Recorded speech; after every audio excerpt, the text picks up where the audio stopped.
KDA employees union CBA MQM Pakistan کے ایک وفد نے نومنتخب ڈائریکٹر جنرل KDA الطاف گوہر میمن سے ملاقات کی۔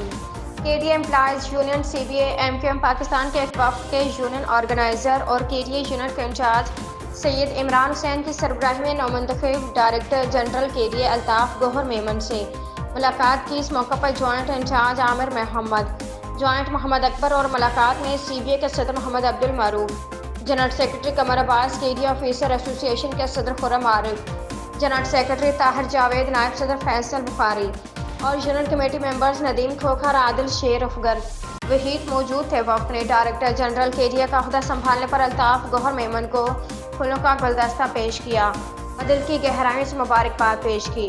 اس موقع پر یونین آرگنائزر اور KDA یونٹ کے انچارج عمران حسین نے KDA امپلائیز یونین CBA کا چارٹر آف ڈیمانڈ کی ہونے والے GB گورننگ باڈی کے ایجنڈے میں شامل کیا جائے۔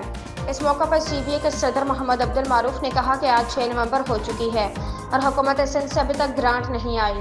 ریٹائرڈ ملازمین کے واجبات 3 ارب کی اسپیشل گرانٹ کی سمری حکومت سندھ کے فنانس ڈپارٹمنٹ کے پاس ہے۔